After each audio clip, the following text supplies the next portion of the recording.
Welcome to Boomhauer69 channel, and today Boomhauer is going to show the kerosene heater by Redstone. This kerosene heater is a Redstone brand heater, and you can purchase this at Tractor Supply Company. That's where I got this one. It's the RS235 model. Right here's the owner's manual. I purchased this back around 2017 to 2018 from the Tractor Supply Company. This is a kerosene heater. For those of you who don't know what a kerosene heater is, it's simply a heater that simply burns a type of fuel called kerosene. Usually when you go to like a gas station or something, a lot of gas stations away from the gasoline and diesel pumps will simply have off to one side a separate pump, and it will say either kerosene or simply K1, which is usually a capital K and a 1, and that is short for kerosene 1. This is a blue kerosene jug. This is a really old style kerosene jug, but usually you'll see a pump at a gas station with that word on it. You'll see a pump at the gas station with that word on it, and simply that's what this heater does.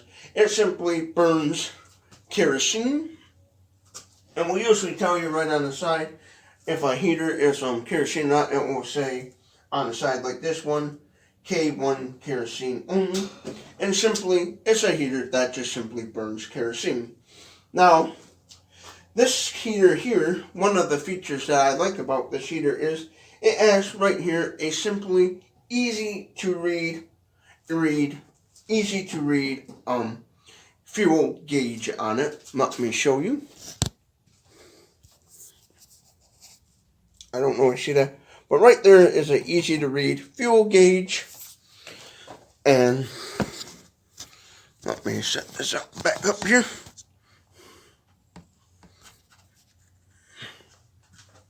And that's what I like about this, because some of these kerosene heaters will simply have kind of a oddball fuel gauge that's a little hard to read. And I like this because it's got a simple, easy to read fuel gauge. Now, these heaters come with an automatic battery operated igniter. These are a portable heater. They have a handle where you can move these around to your different locations. These types of heaters, this type of heater is an indoor heater where it can be used indoors in your home. Simply, this also has the, like I said, the electronic igniter, which is a battery operated device on the heater that will ignite the wick and ignite the fuel. Simply, a kerosene heater has inside it one of these, a wick. The wick soaks up the fuel, and as the wick is lit, the fuel will get soaked up and slowly burn the wick down, and simply like a candle will slowly burn the wick down and slowly burn the fuel off. And what you do is to simply start a kerosene heater is you simply open this up right here, and inside here there's a little cone, and there's a little my father used to call it a honeycomb because he had one of these for many years, but there's a little round cone inside this heater with a bunch of little holes in it. And as you have this lit, the wick lit, the cone thing inside here will simply get hot. It will glow orange. And as it's glowing orange, it is building up heat. The heat will rise, and the heat will come out of these holes, vent holes at the top here. The vent holes will expand the heat out into the room, heating up the room. This little cone here gets orange, and when it's glowing orange, that means the heater is on and is producing heat. Now, the reason why this has a round metal cage around it is simply to protect people from bumping up against it and getting burned. So simply what you do is to start a kerosene heater, you have this knob right here. Let me show you. You simply have this knob right here that says low to high. You simply turn that knob all the way to the high setting, until you can't turn it no more, like that. And then down below here is the button to use the automatic igniter if you wish to do so. Now, you don't necessarily got to use the electric igniter to ignite this heater. You can simply turn your wick all the way up and take a match or a lighter and simply light your wick using a match or a lighter. For demonstration purposes, I'm going to use the electric automatic igniter. But when you're turning this knob, what you're doing is your wick. Let me show you. Your wick is slowly right now. The wick is in the downwards position, down as low as it will go. And when you want to ignite it, you're simply turning this knob. And while you're turning this knob, the wick is slowly raising up. And once it's at the highest setting, you simply hit this button right here, the automatic igniter. Now, normally on this little metal bar here, there would be a little plastic, little like cosmetic button on there. This one here, unfortunately, broke off due to me using my steel-toe boots to hit the automatic igniter button and user error. That's the only thing that's wrong with this. But you simply press this button right here, and what it's doing is it's raising up that cone to ignite the wick. It may take a few seconds to ignite the wick, and then what's happening is the wick is slowly spinning around. The flame is slowly spinning around in a circle, because the wick is simply a round circle cylinder. It's like this, just a round cylinder sitting on kind of like a cone, metal cone.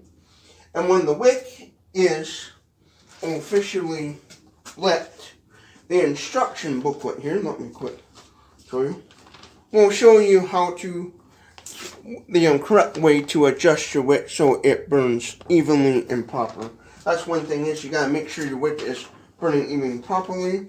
And here's how to simply run your wick. So you want to adjust your wick to accordingly to what the instructions say, so it burns evenly. And then what you do is you take a screwdriver, and there's this little, I'll show you.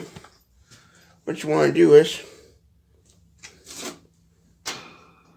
right in there, this little spring handle right here, you want to slide this back and forth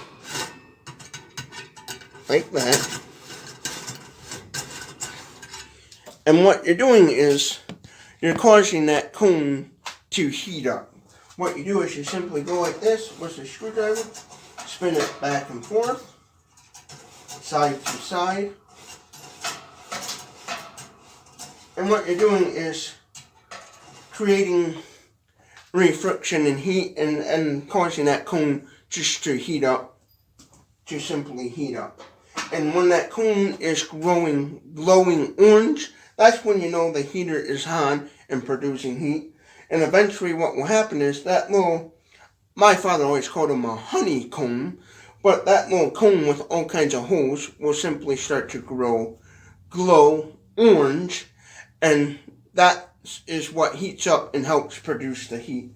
And simply, when that is glowing orange, it will simply start to produce heat in the room, and simply the heat will come out of these vent holes right here, up at the top. I'll give you a more closer look here.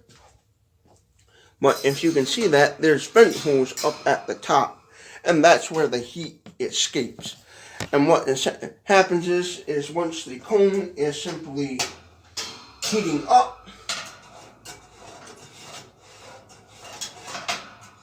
you simply slide side to side this cone, and as this cone is heating up, it will eventually produce heat and fill the room up with warm air. Now, the reason why this heater has a metal cage around it is simply so if you accidentally bump up against it, the simple heater will not burn you. This is a heat protector to protect people and animals and stuff from actual touching the black part of the heater that gets super, super hot. So nobody bumps up against it and burns themselves or objects, obviously. Now, when you're done using this kerosene heater, if you want to simply turn it off, there's this button right here that it says manual shut off, and you just simply press that button and it will extinguish the flame and shut your heater off. And usually if you've been running this heater for a long time, the heater itself will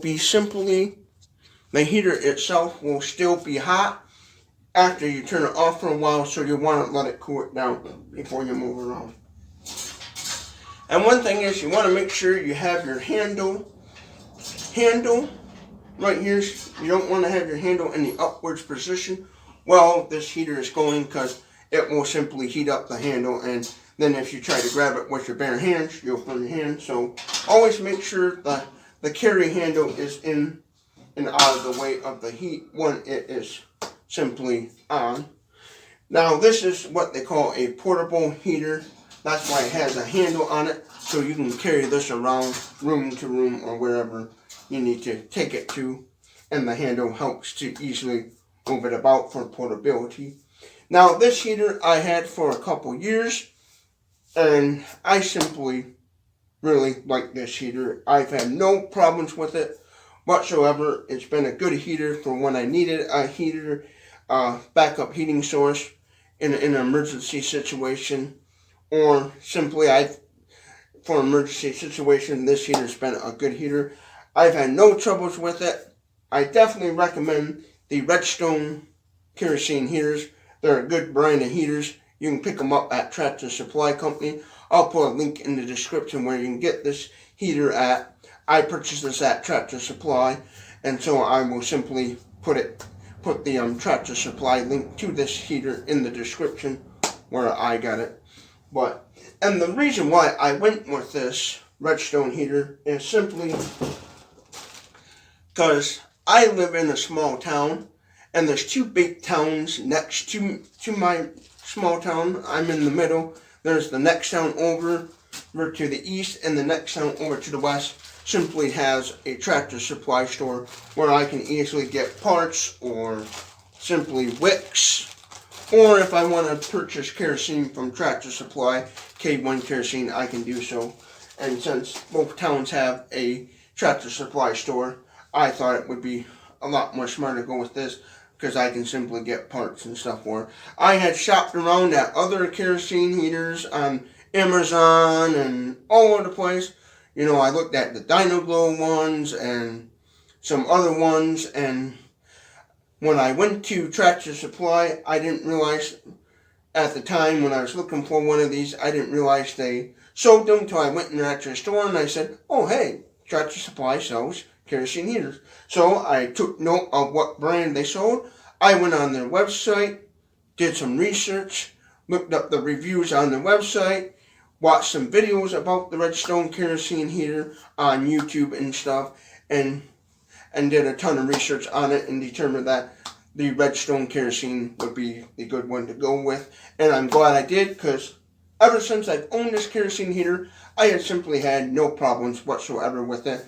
And I say this is a good product for a backup heating source, or if you're going to use this as your main heating source to heat in the wintertime, if you're going to off-grid and you want a good off-grid portable heater, good off-grid heater, this is perfect for it. Now, it is big and bulky, so being necessarily portable like those propane Mr. heaters, obviously it's not going to be very portable, and those Mr. heater, butane heaters are going to be a lot more portable and easier to lug around than this. But this heater is great for people who are off-gridders and they don't want to mess with a wood stove. You can get one of these to simply heat your home, and it's perfect for off-grid or on-grid living. This heater is an indoor heater, meaning you can use it indoors. It'll say right on the box indoors, which unfortunately I don't have the box no more, but it'll even tell you in the owner's manual right here that you can use it indoors as well. But yeah, all in all, it's been a good heater for me. I really like it, and I think it's perfect for a backup heating source. And I think it's obviously better than trying to use a generator and electric heater. But all in all, this is, I say, is a good alternative for if you don't want to use a propane heater, you simply don't want to use a wood stove, and you're looking for another fuel type heater. This would be perfect for off-grid, on-grid living, for emergency situation or whatever. I highly recommend this product. It's been a good heater to me. Now, the only thing wrong with this heater I had is the little plastic cosmetic button on the little metal bar here to simply turn on the electric igniter, because the electric igniter to ignite the wick simply went out on me. But that's all I ever had go out on this, and that's simply user error because I wasn't using the button properly. Hope you all have a good day. Hope you all have a good day, and thank you for watching this video. I hope you learned something about kerosene heaters, and I hope this video helped you make a decision in what you're going to be using this winter for a type of heating source stuff. I hope this video was helpful for you and other people. I just simply made this video for people who may not know much about the Redstone kerosene heater. And if you like this sort of content, hit that thumbs up button, hit the red subscribe button down below, comment your thoughts about Redstone kerosene heaters, comment your thoughts on Redstone kerosene heaters. Do you think they're a good heater, bad heater, whatever the case may be? I simply think they're a good heater and have good luck with them. And comment below other types of kerosene heaters that you have used and think is great as well. Comment below if you thought this video was good, bad, whatever the case may be. And I simply hope you have a good day. And don't forget to share this video with everyone you know. So have a good day.